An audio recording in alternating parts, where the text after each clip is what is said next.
Sometimes it can seem as if human history consists mostly of a long list of examples of man's inhumanity to man. This can make it tempting to conclude that violence, oppression, and conflict are the natural state of humanity, and that lasting peace is an impossible dream. But this is not the case. The truth is, human beings, even with our imperfections, our negligence, and malice, are capable of achieving a society far better than what we have now. But to fix the problems of the world, first we must understand their root cause. Many assume that humans are just inherently bad, and think it inevitable that our greed and hatred will continue to lead to war and oppression. But before you assume that, ask yourself, are you inherently evil and violent? Are you incapable of peaceful coexistence? If all laws were repealed today, would you go around robbing and hurting other people? Absolutely not. Okay. No. Not. Okay. No. No. You would not? Nope. Okay. Oof. Sounds tempting, but no. I think I would do the morally upright thing. Okay. And how about you? Nah, I wouldn't. You would not? Okay. Not a chance. Okay, so you're not the reason that we need laws. Okay. I don't think so.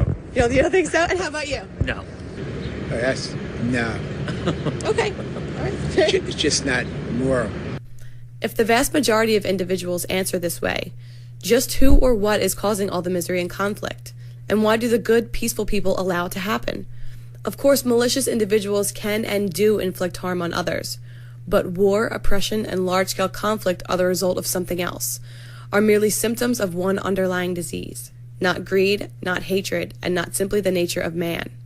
If we examine large-scale oppression and violent conflict and see who is actually inflicting injustice on others and why, one common denominator shows up over and over again. The soldier does not, acting on his own and based on his own moral judgment, decide to go to foreign countries and inflict violence on strangers. The soldier fights and kills because he is told to, and because he does as he is told.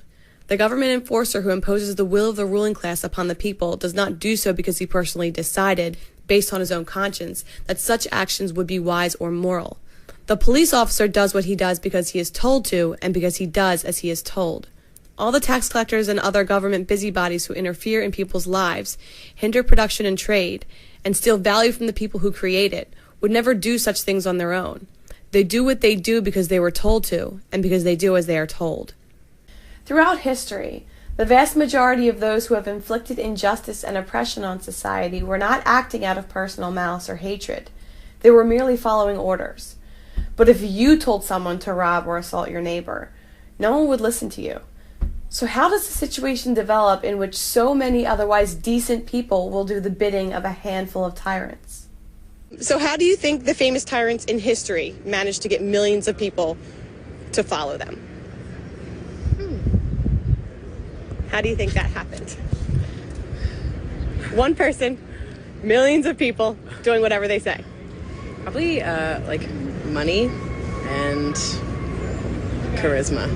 That's probably what I would say. Yeah. Cult of personality. They used their power to oppress people, to make them feel like they didn't have any power, and that way they felt like they needed the king to survive. By being cruel, by killing, by using Fear. people as fear, as Using an example. people's fear.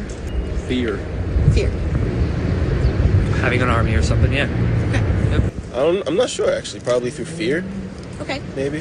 Power. Money. Power. They had power over the people by their little minions, which enforced the power. Once he achieves power, yes, a tyrant can rule by fear, having his minions and his armies crushing any who disobey his commands. But that does not explain how the tyrant got such power in the first place. In almost all cases when a tyrant is rising to power, the people are not gripped by fear. They are filled with excitement, happiness, and hope. Oppressive regimes grow not by promising pain and death, but by promising to take care of the people and to protect them from all the dangers of the world. Eventually, a dictator may rule by brute force and intimidation, but he cannot do that until he already has the loyalty and obedience of his enforcers and of his subjects. Government enforcers do not do what they do just because someone told them to, but because someone they view as a rightful lord and master told them to.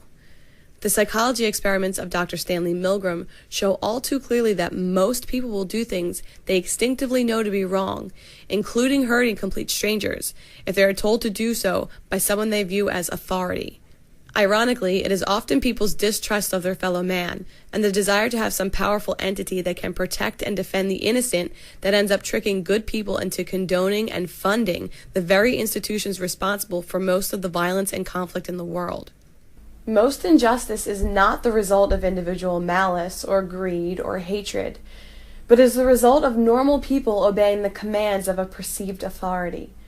Many worry about how people might behave in the absence of government, when history shows that the far bigger threat to humanity is what people do in the name of government. When asked what they want government for, people do not say division and oppression. They say they want it for good things, to protect people, to care for the poor, to provide infrastructure. But instead of achieving these noble ends, politics and government over and over again end up enriching and empowering tyrants, liars, and thieves. Though many people say they want government to make things fair and equal, and to protect and serve the common man, government always creates a massive power imbalance, with a handful of individuals having enormous amounts of control and money, and everyone else having to choose between obeying and funding the ruling class or being fined or caged. Since those in government are always vastly outnumbered by those they govern, why do the people allow this? Why would the common man imagine such a situation to be legitimate or tolerable? Why would he accept subservience to any master or feel obligated to continually surrender the fruits of his labor to an institution that views him and treats him like cattle? Politicians are masters at using fear and emotionalism to pit different groups of people against each other, until the people are begging for more laws and regulations. Falling for these tactics is, quite literally, killing us. No, humanity does not need to be at war with itself, and when it is almost always the result of political opportunists intentionally causing strife and conflict in order to enrich and empower themselves at the expense of the freedom and safety of everyone else.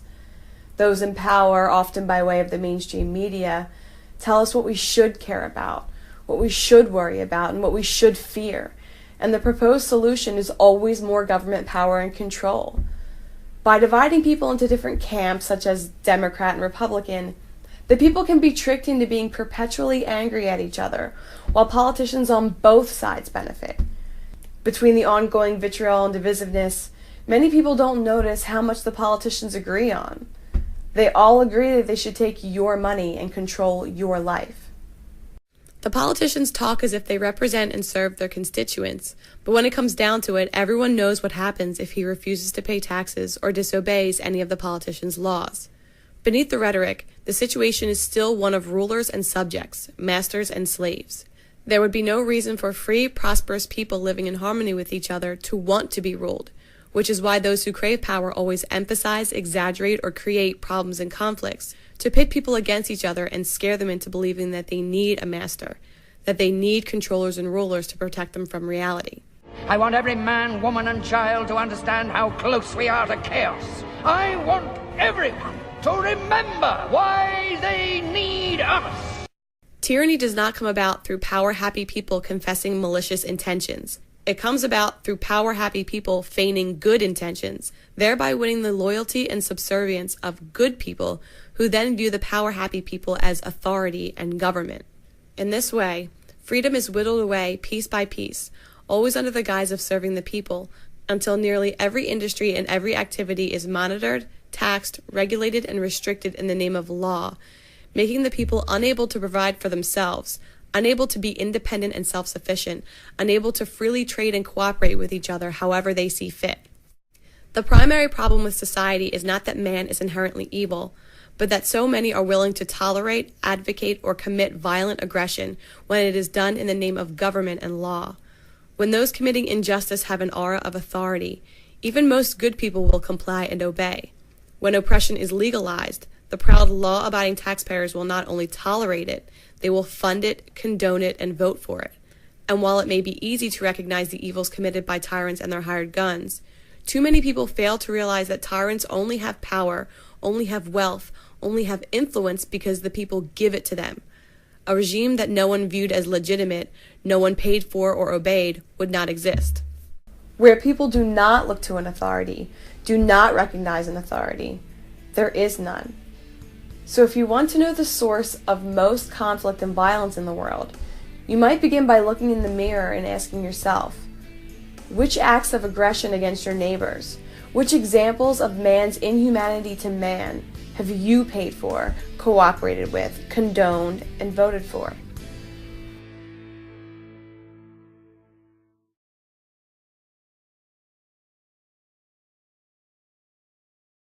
For all of recorded history, some people have been trying to dominate and rule over others. On a small scale, sometimes an individual or a gang can control and extort others through outright violence. But on a larger scale, especially since technology has leveled the playing field when it comes to physical combat, being biggest and strongest is not enough. So modern tyrants gain and maintain power, not just through brute thuggery, but through deception and manipulation. Physical control has been replaced by mind control. An aspiring ruler now needs to persuade his potential subjects that it is in their own best interest that he have power, including power over them. The tyrant must convince his victims that their own subjugation is necessary, moral, and legitimate. Government, whether in the form of a dictator, a parliament, a congress, or some other arrangement, is the group of people thought to have the right to rule. In other words, thought to have authority over a certain area. What governments do is issue commands, which they call laws, using force to punish any who disobey. Despite the modern rhetoric and euphemisms, government always means a ruling class. Those in power command, and everyone else either obeys or is punished. But to get people to tolerate such an arrangement, to get the common man to accept what is essentially a master-slave relationship, those who crave dominion have to find ways to get their subjects to condone their own subservience and enslavement. First and foremost, a modern tyrant must create an air of legitimacy around his regime, must convince his subjects that he is a rightful and legitimate authority. At one time, kings insisted that God himself had directly granted them the right to rule. Today, most people scoff at such a claim, while still accepting the more modern excuses for authoritarian domination, which are a lot more involved and complicated, but no more reasonable or rational. Humanity has evolved past the superstition of the divine right of kings, but has yet to evolve past the superstition of the divine right of politicians. Tyrants today have to work harder to deceive the people into accepting the status of obedient subjects, but they still manage to do so most of the time, using a few basic methods of deception, manipulation, and propaganda. In many countries, including the United States, Soviet Russia, and Communist China, ruling classes have claimed the right to dominate the people based upon constitutions and elections. Even under the most vicious tyrannies, those in power always label their actions as legal and claim to be representing and serving the very people they extort and oppress. As much as people have been taught to revere democracy and associate it with freedom and justice, democratically elected governments have committed more murder than any other institution in the history of the world. Instead of actually empowering the people, democracy merely gives the people the false impression that they are in charge, and the false notion that, as long as they are allowed to vote, oppression and tyranny will be impossible. History shows otherwise. In reality, elections can be the tyrant's best friend, as they can be used to dupe the people into imagining that they have given their permission and consent to be dominated and controlled. At best, the people are given the choice of who will rule them, but true freedom, being ruled by no one, is never one of the choices in any political election. Even when their ballot choices are selected by the ruling class itself, allowing people to vote can deflect and diffuse their anger and resentment, tricking them into focusing their time and energy on pointless rituals which never achieve freedom, so they don't start disobeying or resisting instead. So many people now view the whole process, the Constitution, the form of government, the elections, appointments, and other rituals, as not only legitimate, but sacrosanct, that to condemn the entire game and to identify it for what it is, just the latest excuse for authoritarian domination, is considered blasphemy by many, which shows just how effective the tyrant's propaganda still is at duping the people into accepting and advocating their own subjugation.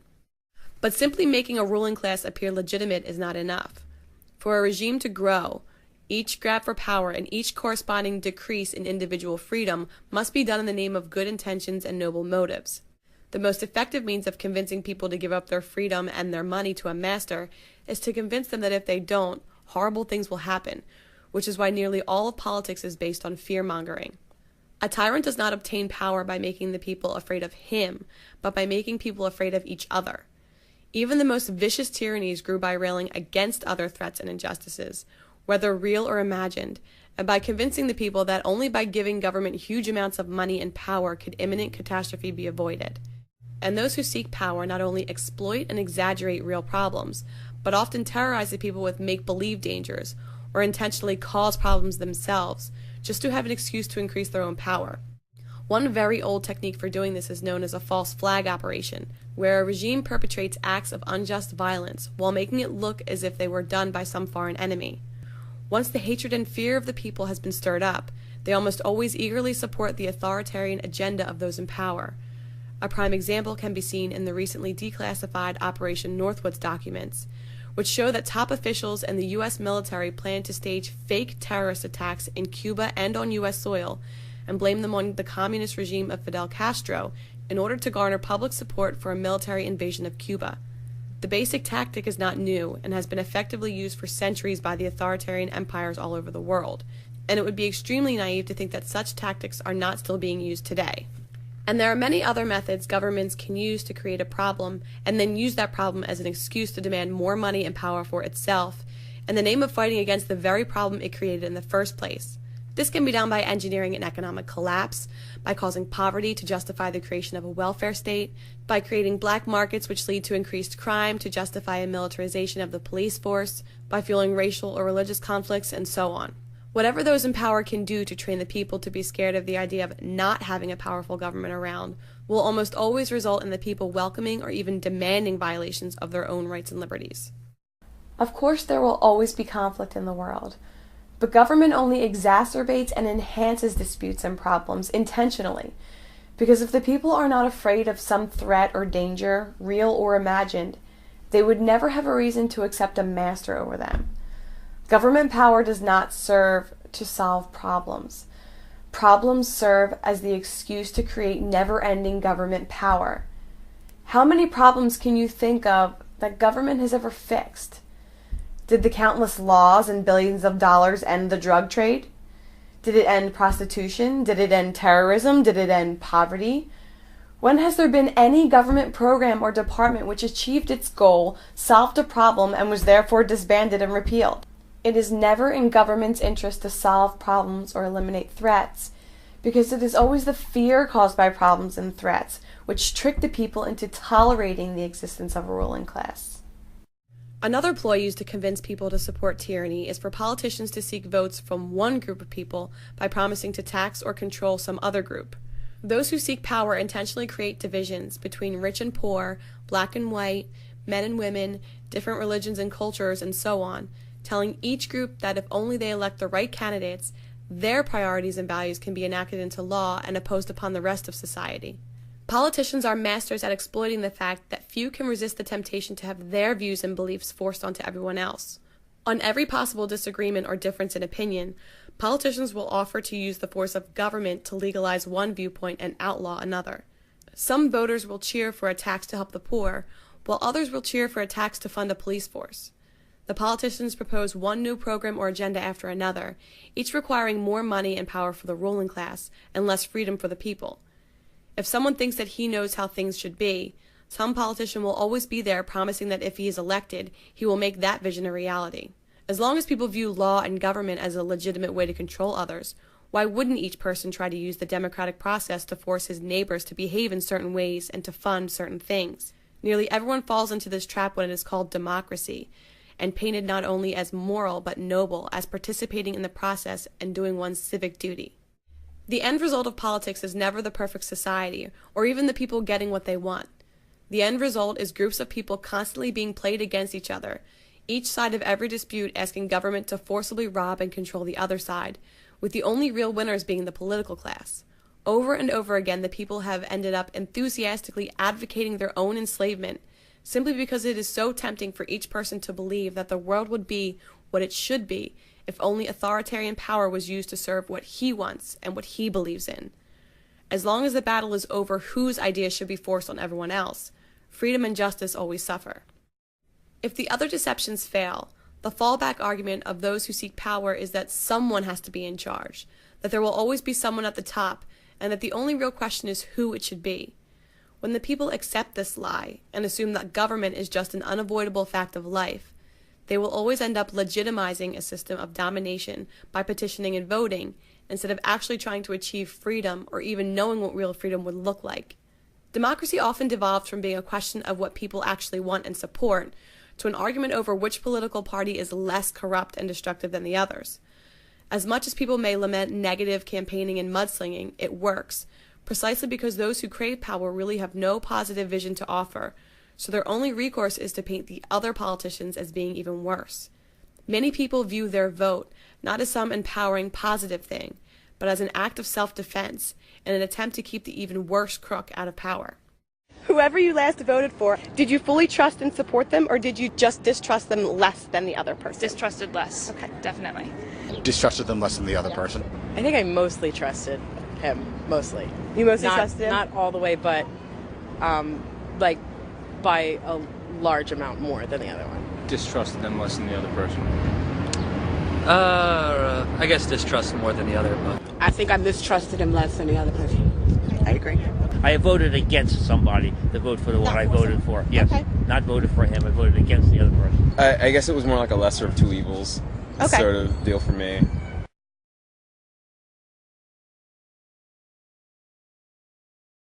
Now for the difficult question.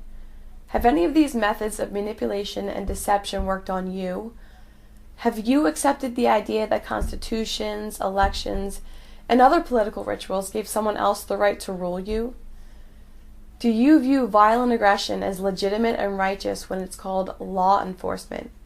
Do you feel a moral obligation to obey whatever commands those in power decide to enact as law? Do you view anyone who disobeys any of these politicians' decrees or refuses to pay tribute to them as being a criminal deserving of punishment? Have you ever willingly sacrificed and surrendered your freedom and the freedom of others based on some politician's promise that if you will only give him control, he will use his power to protect the people from some horrible danger? Have you ever fallen for the temptation to vote for some candidate or political party that promised to use government to force your values and opinions onto others? Or promised to coerce others into funding whatever programs and agendas you think are important? Or maybe you're just resigned to the idea that someone has to be in charge. The government is inevitable, that the political system we have may not be perfect, but is the best we can hope for. So you continue to play the game, vote for the lesser of two evils, and passively and obediently accept the outcome. For millennia, well-intentioned people have been trying to achieve peace and justice through the political process, trying to vote their way to utopia, hoping that if only we had the right form of government, the right set of laws, the right checks and balances, the right people in charge, that society could be what it should be. But to one degree or another, the end result of politics has always been a ruling elite made rich and powerful at the expense of the prosperity and freedom of the people. Tyrants do not create their own power out of thin air. They trick the people into giving it to them. As long as people continue to make the same assumptions, fall for the same deceptions, keep playing the same games, and keep looking for a political solution, they will get the same results. But when people stop falling for the tricks, stop fueling oppression with their money and their obedience, then, and only then, will the cycle of tyranny and oppression end.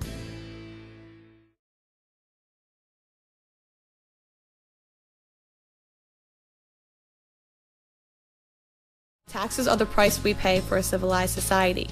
But if being civilized means to coexist peacefully, interacting through voluntary means instead of by violence, then taxation, one group of people forcibly depriving another of the fruits of their labor, is the exact opposite of being civilized.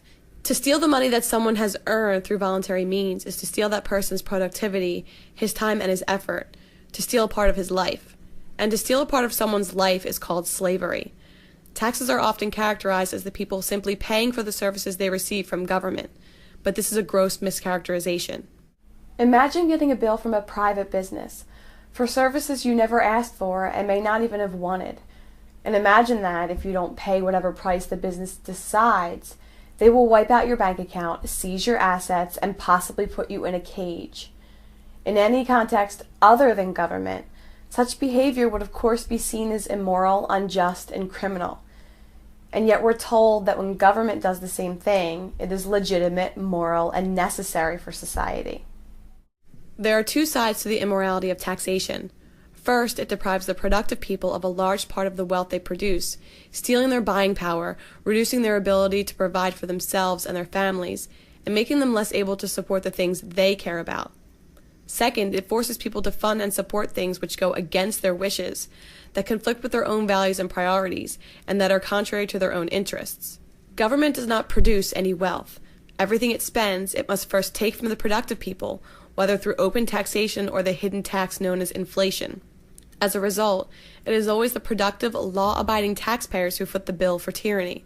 It was not Mao, Stalin, or Hitler who funded or manufactured the guns, tanks, and bombs that terrorized and murdered so many millions. It was the good people of China, Russia, and Germany who felt obligated to hand over the fruits of their labor to those wearing the mantle of authority. Likewise, all the government bureaucrats, the abusive law enforcers, the corrupt politicians, their buildings, their vehicles, their computers, their utilities, their salaries, we are the ones paying for all of that. And perhaps most ironically, when it comes to the IRS and all of their tax collectors, we are the ones paying them to rob us. Everything of value in the world has come from the efforts of productive people, while the political class can only steal and destroy. In short, the good have always funded the evil, and that will continue to be the case as long as the good people imagine a moral obligation to surrender a portion of what they earned by way of taxes to those who claim the right to rule. Taxes are not the price we pay for civilized society. Taxes are how civilized society pays for its own destruction. Taxation is no different than a mafia protection racket, where a gang claims to be protecting you, while that same gang threatens to hurt you if you don't pay up. Yes, the gang may sometimes go after other thieves and aggressors, but if you don't pay their protection fees, you know that they are the ones who will be at your door next. Some argue that because taxes pay for roads, defense, protection, and helping the poor, ending taxes would therefore mean no roads, no defense, no protection, and no help for the poor. In any context other than politics, such an argument would be immediately recognized as completely invalid. It would be akin to a common criminal stealing $100 from you, handing you a sandwich, and then arguing that you should thank him for having robbed you, because otherwise you would have starved.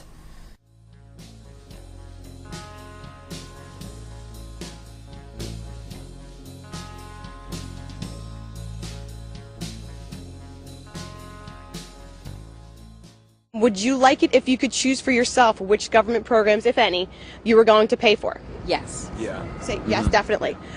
Oh, yeah, I would like that. Okay. Yeah. I think, idealistically, yes, but I don't think, again, it's a matter of things actually working. Sure. And that you can't pick and choose. Okay. Absolutely. If any. Yeah. Absolutely. Okay. I'd like to know where my money is going. Absolutely. If they're taking my money and using it for programs, I would like to know exactly where my money's going. No, that's not how it works. Just because I don't agree with something doesn't mean it shouldn't be covered or paid for. This is how this country runs. If we don't like the process, then we have to change the process. But the way it is now, that's how it is. Politicians constantly raise tax rates and impose new taxes against the wishes of the people, and constantly spend the confiscated wealth on things a lot of people don't want, such as corporate bailouts, a massive welfare state, and perpetual warmongering. If the money was only used for services people wanted to purchase, and things people thought were good for society, there would be no need for an IRS, no need for those in power to back up their demands with the threat of fining or prosecuting anyone who doesn't pay up. They may pretend to be serving and representing you, but the politician's true attitude is obvious. They don't care what you want, and they believe that they have more of a right to decide how your money is spent than you do. Those in power and in the mainstream media speak of taxation as the way people pay their fair share of the costs of society. The bizarre implication is that if money first passes through the hands of politicians and bureaucrats, it's good for the country and society, but if it doesn't, it's not. This implies that the people being forced to fund Ponzi schemes, government waste and corruption, and programs and agendas many people don't even approve of, somehow serves the common good, but that the people voluntarily donating, spending, or investing their own money on what they think is important is somehow selfish and destructive to society. Most of the victims of the government extortion racket have fallen for this rhetoric, and as a result, believe it's necessary, legitimate, and good for a ruling class to forcibly extort all of the productive people. If you try to avoid paying tribute to the politicians, your so-called fair share of taxes, if you try to prevent yourself from being robbed to fund things you oppose, your neighbors would likely view you as the criminal and view those who would attack you as noble law enforcers. It would be like someone getting his car stolen, and instead of being angry at the thief, being angry at his neighbors who didn't get their car stolen. By portraying mass robbery as the people paying their fair share of the costs of society, thieves who have legalized their thievery can convince their victims to be proud of having been robbed and to resent anyone who wasn't robbed. This is just one more example of how politicians use the tactic of divide and conquer to keep the people at war with each other, so they don't identify the real root of the problem, which is those who seek to rule over others. There is a simple question which demonstrates whether someone has fallen for this trick or not. Would you take this deal? You never have to pay any kind of tax, income tax, property tax, sales tax, etc., but you're not allowed to vote for anyone else to be taxed either. I think that would. I mean, if it's like in the like a very general sense, then yeah, I would agree to that. Yeah. Yep. Sure would. I don't think we should be taxed. No. I agree. Okay. Absolutely. Absolutely not. Okay, so you would not take that deal? No. Yeah. Yeah. Yeah, that's okay. There is nothing greedy or immoral about wanting to decide where your money goes, nor is there anything noble or virtuous about handing your earnings over to politicians. In fact, refusing to fund immoral and destructive agendas is righteous and justified, and does serve humanity and society as a whole, even if the thieves portray such actions as criminal. In contrast, it has always been the obedient, law-abiding taxpayers who have funded every government oppression in history, and that is nothing to be proud of.